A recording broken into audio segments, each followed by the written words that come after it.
Muy buenas tardes, el día de hoy les vamos a explicar un caso clínico sobre tendinitis de manguito rotador. En el resumen de la historia clínica podemos observar que es un paciente de género masculino de 21 años de edad con lateralidad izquierda que ingresa al servicio de fisioterapia con un diagnóstico médico de tendinitis de manguito rotador en su hombro izquierdo. Esta persona reside en la ciudad de Neiva y se desempeña como estudiante universitario. Adicional a esto, practica y compite en deportes como ciclismo y tenis. Dice tener una vida totalmente saludable con buenos hábitos alimenticios. Tiene antecedentes personales de cirugía por rotura del ligamento cruzado anterior y antecedentes familiares de padres con hipertensión y diabetes. Adicional a eso, en su entorno familiar convive con sus padres y sus dos hermanos. Revisión por sistema. Para la categoría de medición de deficiencias cardiopulmonares nos enfocamos en las características antropométricas en las dimensiones corporales. Peso 65 kilogramos, talla 1,70, índice de masa corporal 22,5, índice cadera-cintura 22,5. Como resultado es que su índice de masa corporal indica que está en un peso adecuado.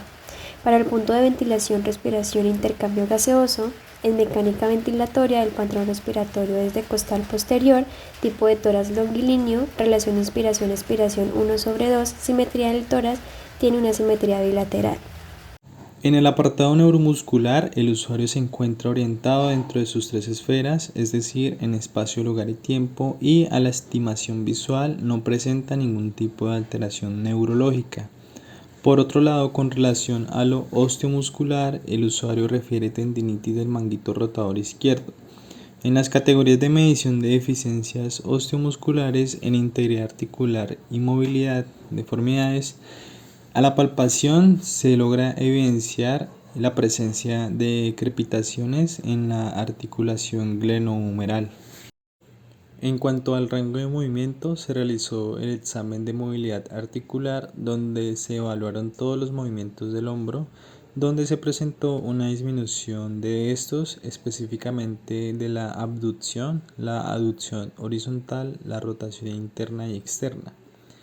Para el desempeño o rendimiento muscular, en fuerza muscular se llevó a cabo el examen muscular, donde se le realiza al usuario la valoración de la misma y se evidencia disminución de la fuerza de los músculos del manguito rotador en una clasificación de 3- según la escala de la tinta roja, que es la mitad o 2/3 de movimiento contra gravedad.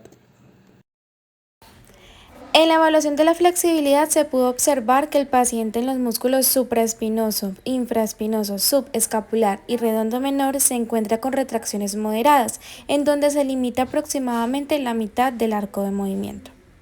Para la categoría de medición de deficiencias generales tenemos el dolor, sus localizaciones en la cara anterior y lateral del hombro izquierdo, tipo localizado, intensidad severo según la escala anóloga visual que tuvo una puntuación de 9. En la frecuencia tenemos el tiempo de evolución que es agudo, factores que lo aumentan, los movimientos de abducción, aducción horizontal, rotación externa e interna, reposar el cuerpo sobre el brazo izquierdo y alzar objetos. Factores que lo disminuyen, mantener quieto el hombro. Observaciones, el dolor aparece de manera espontánea en ocasiones. En el diagnóstico fisioterapéutico, según la sintomatología del usuario y de acuerdo a la clasificación internacional del funcionamiento, se encontraron los siguientes hallazgos. En funciones corporales, en el capítulo 2, que hace referencia a las funciones sensoriales y dolor, el código B28016, el cual se refiere al dolor de las articulaciones, y en el usuario presenta el dolor en la cara anterior y lateral del hombro izquierdo. También se encontró en el capítulo 7, que hace alusión a las funciones neuromusculoesqueléticas y relacionadas al movimiento, el código B710 de funciones relacionadas con la movilidad de las articulaciones, donde el usuario presenta una limitación de los movimientos de abducción, aducción horizontal, rotación interna y rotación externa. Y en el mismo capítulo encontramos el código B730 de funciones relacionadas con la fuerza muscular, que en el usuario se evidenció disminución de la fuerza de los músculos del manguito rotador. En estructuras corporales encontramos el código S722, que es delimitación de los músculos de la región del hombro. En actividades y participación se clasificó en D449 ya que puede presentar falencias al realizar movimientos de llevar, mover y usar objetos al realizar los movimientos limitados. Y en cuanto a factores personales y ambientales, no presenta ningún tipo de limitación.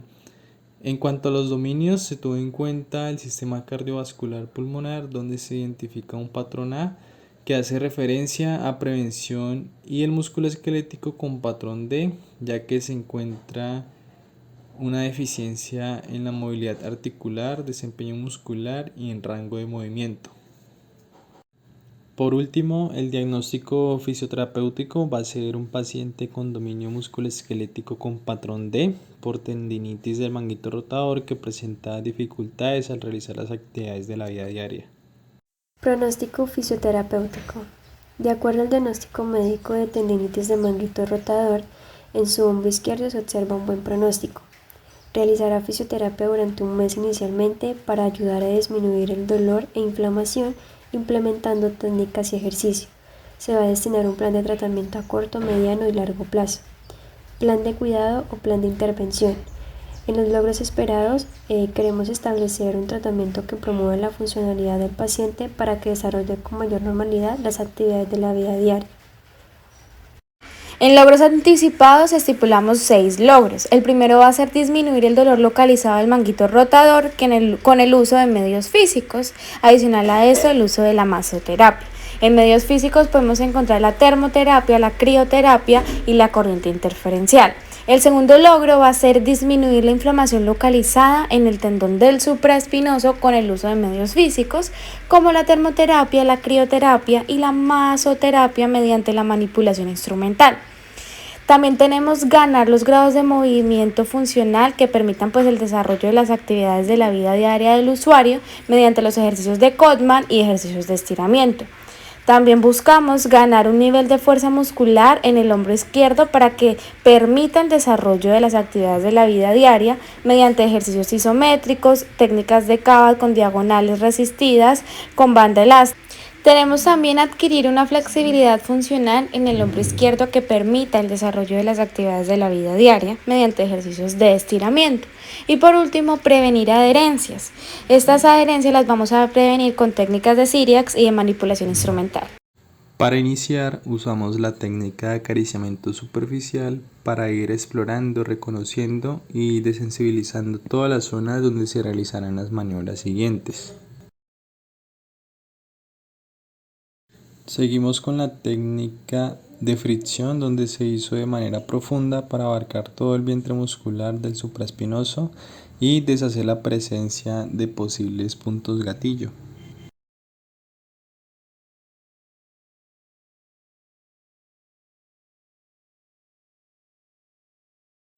Por último, se llevó a cabo la técnica de presión con la técnica de pinza y de digitopresión para encontrar puntos dolorosos y trabajar sobre ellos.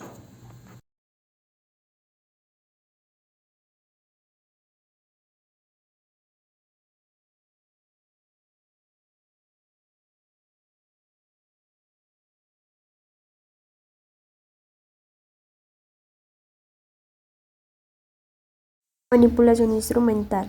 Lo que queremos lograr con esta técnica es hacer un drenaje linfático barriendo todos los líquidos que se encuentran retenidos.